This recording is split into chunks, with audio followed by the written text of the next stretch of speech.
బాబు ఇంత మంది తిరుగుతుంది డాక్టరు గిరి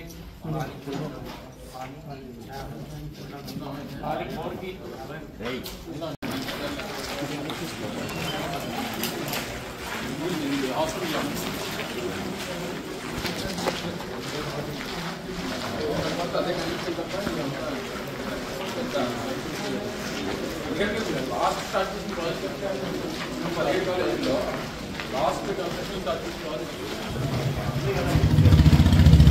1 year మొత్తం 1 yearలో చేసుకున్నాం.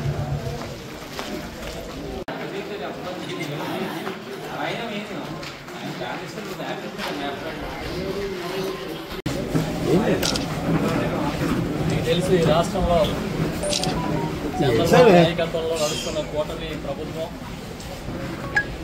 అధికారంలోకి వచ్చినప్పటి నుంచి చాలా దుర్మార్గమైన రీతిలో ప్రజలకి మేలు చేయడం సంగతి పక్కన పెట్టి జగన్మోహన్ రెడ్డి గారి మీద కక్షపూరితంగా ప్రజలకు నష్టం చేసే కార్యక్రమాలు చేస్తున్న విషయాన్ని మనం చూస్తున్నాం. దానిలో భాగంగా ఈ రాష్ట్రంలో ఈ దేశంలో ఎక్కడా లేని విధంగా ఒకేసారి 17 ప్రభుత్వ మెడికల్ కాలేజీలని నిర్మాణం చేయాలని చేపట్టిన జగన్మోహన్ రెడ్డి గారి నిర్ణయం ఒక చారిత్రాత్మకమని దేశం అంతా కూడా కీర్తిస్తుంటే ఇవాళ ఆ మెడికల్ కాలేజీలన్నింటినీ కూడా ప్రైవేటైజ్ చేయాలని చంద్రబాబు నాయుడు గారు నిర్ణయం తీసుకున్నారు. చాలా దుర్మార్గంగా 10 కళాశాలల్ని 10 ప్రైవేటు మెడికల్ కాలేజీలని అంటే 10 ప్రైవేటు ఆసుపత్రులతో సహా 10 ప్రభుత్వ ఆసుపత్రులతో సహా ప్రైవేటు కాలేజీలకు ఇచ్చేయడానికి నిర్ణయం తీసుకున్నారు. ఇది దుర్మార్గం, ఇది ఎంతమాత్రం మంచి పద్ధతి కాదు. పేదల కోసం జగన్ గారు ఎంతో గొప్ప ఆలోచన చేస్తే దాన్ని తూట్లు పొడవద్దని చెప్పి అన్ని వర్గాలు చెప్తున్నా కూడా పెడచెవిని పెట్టారు. దీనిపై వైఎస్ఆర్ పార్టీ ఇప్పటికే తమ అభిప్రాయం చాలా స్పష్టంగా చెప్పింది. మా నాయకుడు జగన్మోహన్ రెడ్డి గారు చాలా క్లియర్గా ప్రకటించారు, మీరు కానీ ఈ ప్రభుత్వ మెడికల్ కాలేజీలని ప్రైవేటు పరం చేస్తే చూస్తూ ఊరుకోం, పెద్ద ఎత్తున ఉద్యమాన్ని చేస్తాము, దానికి అన్ని వర్గాల సహకారం కూడా తీసుకుంటామని చెప్పి దానిలో భాగంగా రేపు 9వ తేదీన ఈ నెల 9వ తేదీన గౌరవ మాజీ ముఖ్యమంత్రి వైఎస్ఆర్ పార్టీ అధ్యక్షుడు శ్రీ వైఎస్ జగన్మోహన్ రెడ్డి గారు నర్సీపట్నం మెడికల్ కాలేజీని ప్రభుత్వ మెడికల్ కాలేజీ నిర్మాణంలో ఉన్న కాలేజీని చూడడానికి ఆయన వస్తూ ఉన్నారు. ఉదయం ఆయన కాలేజీకి చేరుకుని అక్కడ ఆ కాలేజీ నిర్మాణం కానీ ప్రభుత్వం ఏ విధంగా దానికి భూమి కేటాయించింది, ఏ విధంగా నిధులు కేటాయించారనే విషయాలన్నింటినీ కూడా క్లియర్గా అక్కడ వివరిస్తారు.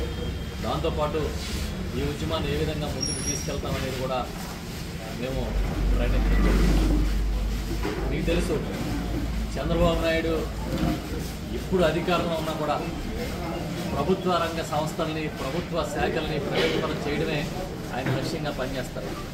ఇది తీసుకుంటే గతంలో గోదావరి ఫెర్టిలైజర్స్ మొదలుకొని ఉమ్మడి రాష్ట్రం నిజాం షుగర్స్ వరకు ఈ ఉత్తరాంధ్ర రీజనల్ కోఆర్డినేటర్ అయినటువంటి కన్బాబు గారు గౌరవ పార్టీ అధ్యక్షులు వైఎస్ జగన్మోహన్ రెడ్డి గారి తాలూకా పర్యటనకు సంబంధించినటువంటి వివరాలన్నీ కూడా మీ ద్వారా ప్రజలకు తెలియజెప్పేటువంటి కార్యక్రమం చేశారు.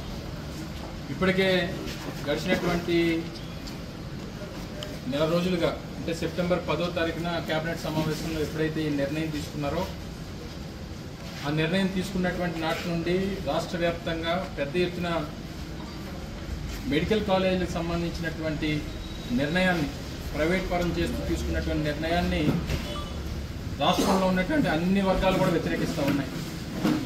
అయినప్పటికీ ప్రజల తాలూకా ఆకాంక్షలు మాకు పని లేదు, మేము తీసుకున్నటువంటి నిర్ణయానికే మేము కట్టుబడి ఉంటాం, పేదవాడు వైద్య విద్యని అభ్యసించేటువంటి దానికి మా ప్రభుత్వంలో అవకాశం లేదు అనేటువంటి విధంగా ఈరోజు రాష్ట్రంలో ప్రభుత్వం నడుస్తూ ఉంది. మెడికల్ కాలేజీల్లో సీట్ల కోసం వైద్య విద్యను అభ్యసించాలన్నటువంటి ఒక పేద కుటుంబంలో ఉన్నటువంటి ఒక విద్యార్థి ఆశపడితే ఈరోజు దానికి అవకాశాన్ని కల్పించేటువంటి ఒక ఆలోచన ఆ రోజు జగన్మోహన్ రెడ్డి గారు చేశారు. 1923 నుంచి 2019 వరకు ఈ రాష్ట్రంలో కేవలం 11 మెడికల్ కళాశాలలే ప్రభుత్వ పరంగా ఉండేది. అటువంటిది గడిచినటువంటి 5 సంవత్సరాలు 2019-24 మధ్యలో కొత్తగా 17 మెడికల్ కాలేజీల నిర్మాణం చేపట్టాలి. కేంద్ర ప్రభుత్వం నుంచి వచ్చినటువంటి సహకారంతో పాటు మిగిలినటువంటి కాలేజీలు నిర్మాణం చేసేటువంటి దానికి స్వయంగా రాష్ట్ర ప్రభుత్వం బాధ్యత తీసుకొని పూర్తి స్థాయిలో వాటిని నిర్మించి పేదవాడికి అందుబాటులో తీసుకురావాలనేటువంటి ఒక నిర్ణయం ఆ రోజు జగన్మోహన్ రెడ్డి గారు చేయడం, 5 కాలేజీలని మా ప్రభుత్వంలోనే పూర్తి చేయడం, 2 కాలేజీలు 2024 మేము ప్రభుత్వం దిగిపోయేటువంటి సమయానికి మరో 2 కాలేజీలు కూడా పూర్తయినాయి. మిగిలినటువంటి 10 కాలేజీలు నిర్మాణంలో ఉన్నాయి. కొన్ని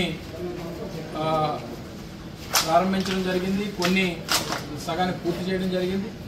ఈ ప్రభుత్వం రాగానే మీరెవరూ కూడా పనులు చేయాల్సినటువంటి అవసరం లేదు అనేటువంటి ఒక నిర్ణయాన్ని కాంట్రాక్టులకు ఇవ్వడం, అక్కడికక్కడ కాంట్రాక్టులు పనులు ఆపేయడం కూడా జరిగింది. సో ఇవన్నిటి మీద పెద్ద ఎత్తున చర్చ జరుగుతున్నటువంటి తరుణంలో జగన్మోహన్ రెడ్డి గారు ఇప్పటికే పార్టీ పరంగా అనేక కార్యక్రమాలని రూపొందించి ప్రజల్ని చైతన్యపరిచేటువంటి విధంగా అనేక కార్యక్రమాలు యువజన విభాగంలో కానీ విద్యార్థి